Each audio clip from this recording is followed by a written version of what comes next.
everyone, welcome back to my channel and it's day 2 in Digha.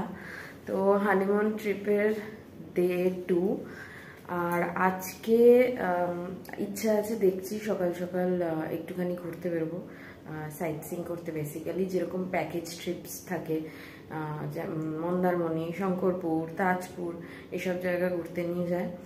তো ওখানে কালকে রাতেই কথা বলে এসেছিলাম টোটোর সাথে। এখানে তো টোটো, অটো এগুলোই সব ভাড়া করে যেতে হয়, তো সেই জন্য টোটোর সাথে কথা বলে এসেছিলাম। আর আজকে উনি 9টার মধ্যে রেডি থাকতে বলেছে, 9টায় বেরিয়ে যাব আমরা। ওই হয়তো দুপুর 12:30 1টার মধ্যে চলে আসব। তো দেখি এখন কোথায় কোথায় যাই, কারণ পিসাইদের সাথেই যাব একসাথে।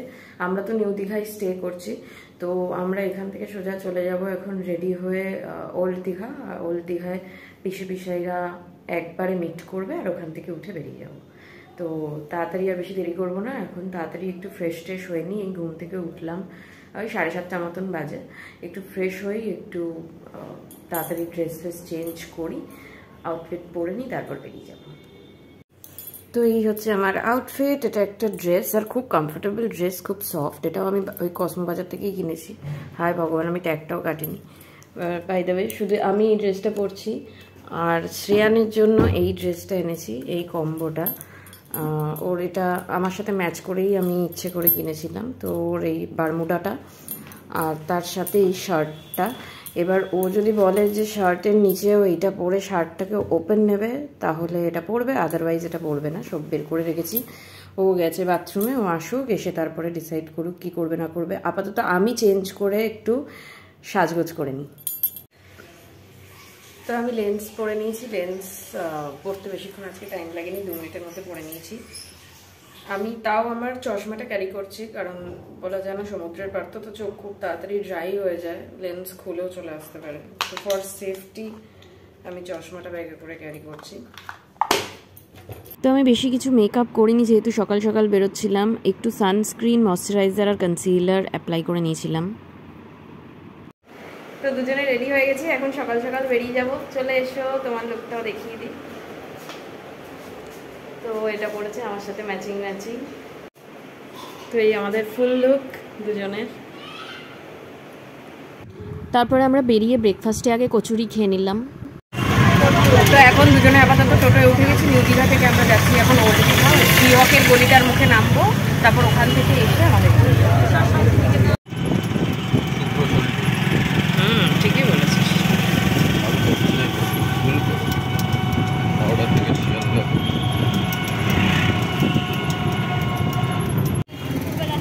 তো এইখানে চলে এসেছি, সব ওই পিসাই এদিকে।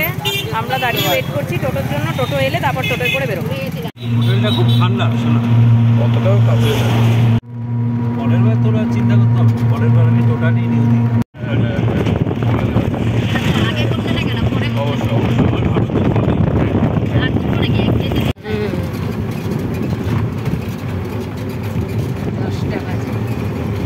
আমরা যতক্ষণ স্নান করতে যাবো ততক্ষণে অত থাকবে না।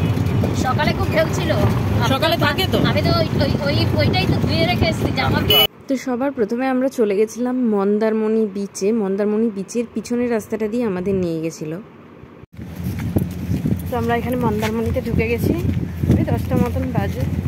এখন মন্দারমণিতে একটু টাইম কাটাবো, দেখি কতক্ষণ থাকতে দেয়। তারপরে একটু ভিডিও তুলবো, শর্ট ভিডিও। এইখানে পিসিকে আমি স্লো মোশন ভিডিও করে দিলাম, আর পিসি আমাকে স্লো মোশন ভিডিও করে দিল। মন্দারমণি সমুদ্র ভীষণ সুন্দর লাগছে, জোয়ারও আছে, ভালো ভালো ঢেউ আছে, ফাঁকাও আছে। হ্যাঁ,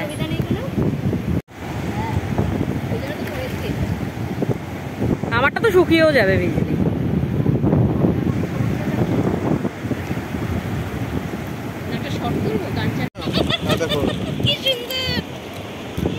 না কামড়ে দেবে, ও ঢুকে যাক গর্তে, ছাড়ো। হ্যাঁ, এটা তো এই জন্য করা, এই যে ঘূর্ণিঝড় আশ্রয়তে দেখাই তো। তো মন্দারমণি থেকে বেরিয়ে আমরা সোজা চলে যাচ্ছিলাম তাজপুরের দিকে। আমাদেরই ভুল, আমাদের বলা হয়নি যে বিশ্ব বাংলা তাজপুরে নিয়ে যাওয়ার কথা। তো উনি আমাদের ওল্ড তাজপুর বিচে নিয়ে গেছিলো, যেটা মোটেও ভালো ছিল না দেখতে। প্রচণ্ড নোংরা ছিল আর খুব ছোট্ট বিচ ছিল। তো এখানে তাজপুরে এসেছি এখন। তাজপুরের এটা পুরনো বিচে আগেরবার নতুন বিচে এসেছিলাম, তখন অনেক কাঁকড়া দেখতে পাচ্ছিলাম। এবার তো মানে লোকটা পুরনো বিচে নামালো, কিছু দেখতেও পাচ্ছি না এবার। তারপর আমরা টোটোওয়ালাকে ওখান থেকে বেরিয়ে রিকোয়েস্ট করার পর 2 কিলোমিটার দূরে রয়েছে বিশ্ববাংলা তাজপুর, তো উনি ওখানে আমাদের নিয়ে গেছিলেন। আগেরবারও যখন এসেছিলাম এনার কাছ থেকে শাক আলু মাখা খেয়েছিলাম, তো পিসাই বসে পড়েছে। এখানে তাজপুর বিশ্ববাংলা বিচটাতে এসেছি। ওই দিক থেকে মন্দারমণির ব্রিজ দেখাচ্ছি।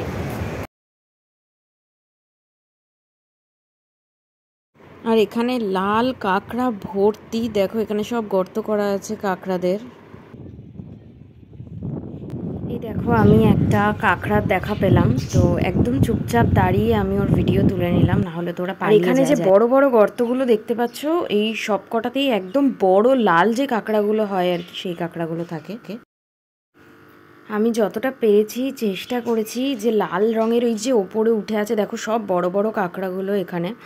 কিন্তু আনফর্চুনেটলি ওদের কোনো ভিডিও সেরকমভাবে তুলতে পারিনি, ভিডিও তুলতে গেলেই ওরা পালিয়ে যাচ্ছিলো। তো আমি দূর থেকেই চেষ্টা করছিলাম, মানে গর্তের কাছাকাছিই থাকছে আর গর্তেই ঢুকে যাচ্ছে টুক করে, যেই কেউ পা দিচ্ছে। দেখো কত লাল কাঁকড়া, ওই দেখো ঢুকে গেল।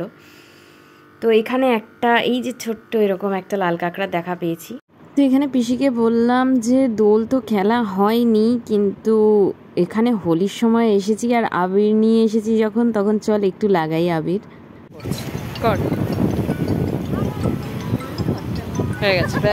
তো পিসাই এখানে কিনে নিয়েছিল শাক আলু আর শশা মাখা, তো এখানে আমরা 3 জন মিলে খাচ্ছিলাম। শ্রেয়ান খুব একটা এগুলো ভালো খায় না, তো খায়নি। আশেপাশে এখানে অনেক দোকানপাট ছিল, তবে খুব বেশি না, একটু অল্পই মার্কেট প্লেস ছিল।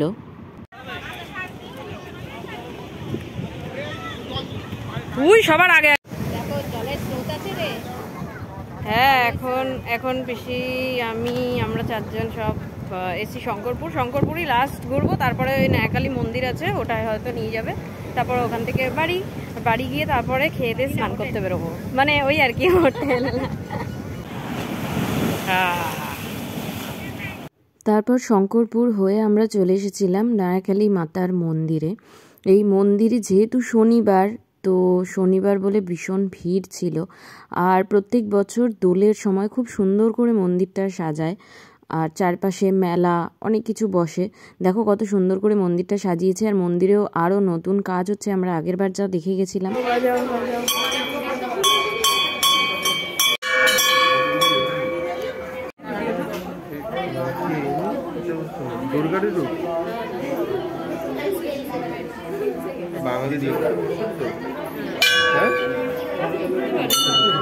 এখানে ঠাকুরের সব অন্নভোগ দেওয়া হচ্ছে, তো ওখানে প্রচুর হাঁড়ি ডেচকি সব পড়েছিল।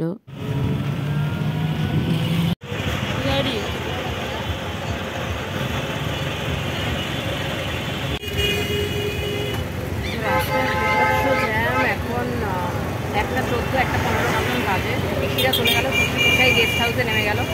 আমরা এখন যাচ্ছি ডিরেক্ট আমাদের হোটেলে যাব, গিয়ে খাওয়া দাওয়া করে তারপরে আর দেরি করবো না, তাড়াতাড়ি বিচে বেরিয়ে যাবো।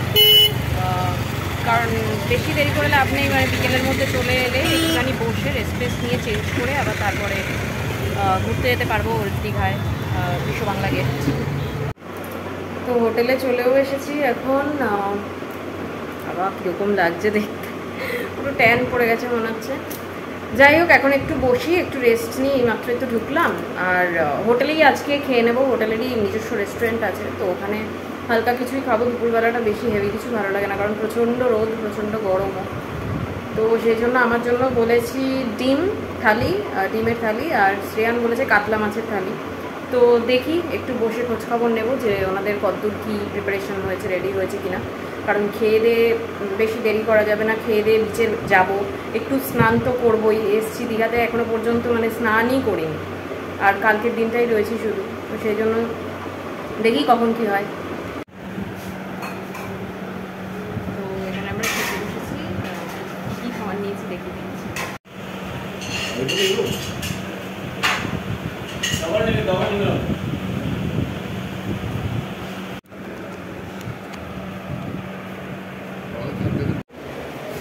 তো এখানে শ্রেয়ানার আমি বসে আছি, এখন 3টে বাজে অলরেডি। তো এখন সমুদ্রে যাবো, স্নান করবো, দীঘা এসে না মানে সমুদ্রে গিয়ে স্নান না করলে কিসের সমুদ্রে যাওয়া পুরো ওয়েস্ট। রং লাগানো হবে। হ্যাঁ একটু ভালো করে রং খেলবো, কালকে তো একদম খেলা হয়নি, আজ সব রকম রং নিয়ে যাবো, 5টা কালার কিনেছি। হ্যাঁ আমিও। তো এবার এখন বেরোবো, দেখি আমার তো মনে হচ্ছে 5টা বেজে যাবে ফিরতে, তারপরে আবার স্নান করে আবার বেরোতে হবে, ওল্ড দীঘা যাবো। তো চলো, আমি ফোন তো নিয়ে যাবো না, তো বাড়িতে ফিরে আবার ভিডিও কন্টিনিউ করছি। তো হোটেল থেকে ফিরে স্নান টান করে নিয়েছি, স্নান করে রেডি হয়ে গেছি, এখন আবার একটু রেস্ট নিয়ে নিচ্ছিলাম। তো এখন আবার বেরিয়ে যাব, এখন যাব এখান থেকে ওল্ড দীঘা বিশ্ববাংলা গেট যেটা আছে সেইখানে। এত রং খেলেছি পুরো, দেখো মুখে রং ভর্তি, তারপর ট্যান হয়ে গেছে পুরো, মানে কি অবস্থা মুখের, মানে আমার তো তাও ভালো, শ্রেয়ানের মুখের অবস্থা আরও খারাপ। ও একটু বেরিয়েছে, ও হোটেলের পেমেন্ট নিয়ে কিছু কথা বলতে গেছে, ওটা হয়তো ক্লিয়ার করে দেবে।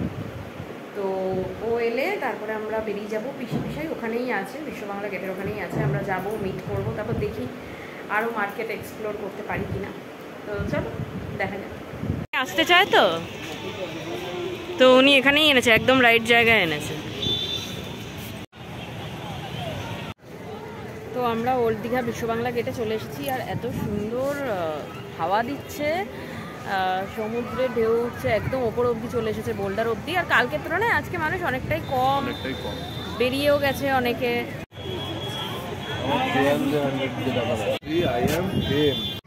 তো এখন হেঁটে হেঁটে যাচ্ছি, এই যে পিছনে সব গেট, এই প্যাগোডার মতন বসার জায়গাগুলো। আজকে এখানে মানে ভিড় খুবই, কিন্তু এইখানে এত বসার জায়গা রয়েছে যে অলরেডি খুব ফাঁকা। এদিকে এত সুন্দর করে সাজিয়েছে এই ওল্ড দীঘা বিশ্ববাংলা এরিয়াটা। এখানে সব সহজ পাঠ, তারপর কন্যাশ্রী প্রকল্পের জন্য এখানে সব মূর্তিগুলো রয়েছে। দেখো এখানে সাইকেল যে দেওয়া হয়েছিল, তো ওইখানে সাইকেলের, আর ওইদিকে সব পড়াশোনা করতে যাচ্ছে, স্কুলে যাচ্ছে মেয়েরা, এরকম টাইপের একটা মূর্তি রয়েছে। আর এখানে রয়েছে সব বালুদের স্ট্যাচু, আর আশেপাশে প্রচুর বসার জায়গা, প্রচুর খালি জায়গা রয়েছে। এই পাশটা এত সুন্দর করে সাজিয়েছে। আমরা এখানে যেতে যেতে হঠাৎ শ্রেয়ান নোটিস করেছে যে একটা বাঁদর তার বাচ্চাকে নিয়ে এরকমভাবে সিটের ওপর শুয়ে ঘুমোচ্ছে। আর এই জায়গাগুলো তো ফটোশ্যুট করার জন্য একদম পারফেক্ট। তো আমরা অনেকগুলো সিঙ্গেল ফটো তুলছিলাম। এদিকে চলে এসেছিলাম যেখানে আই লাভ দীঘা লেখাটা আছে। এত কিছু এত সাজানো গুছানো ছিল না, অনেক ইমপ্রুভ করেছে, অনেক সুন্দর করেছে, সমস্যা আরো বাড়াচ্ছে। হিট জায়গা ভাই, যতই কেউ বলুক ভালো খারাপ যাই বলুক। নে দেখ, দেখতে পাচ্ছি নাকি ওই যে ময়ূরটা, দেখ ও ময়ূরটা দেখে। কোনটা বললেন এইগুলো? এইটা আলাদা প্যাকেট করবো, দুটো আলাদা আলাদা প্যাকেট করবো, সবই আলাদাই হবে।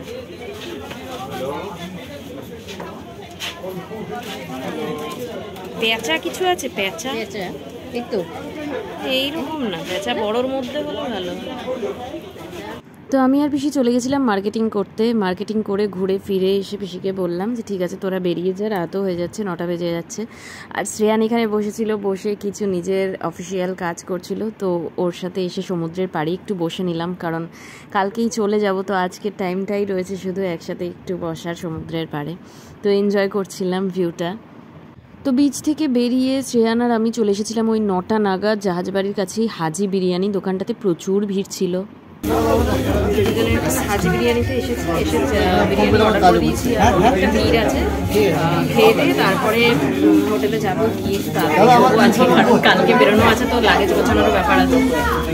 তো আমরা অর্ডার করে নিয়েছিলাম একটা চিকেন, একটা মাটন বিরিয়ানি আর কোল্ড ড্রিঙ্কস। এবার হোটেলে গিয়ে রাত 12টায় শুয়ে পড়ার পর দেখছি মিটার বক্সে আগুন ধরে গেছে, সব লোক জড়ো হয়ে গেছে। বাট তারপরে তাড়াতাড়ি সব কিছু ঠিকও হয়ে গেছিলো। তো চলো আজকের ভিডিও এইটুকুই। ভিডিও ভালো লাগলে like, share and subscribe to my channel. দেখা হচ্ছে নেক্সট ভিডিওতে।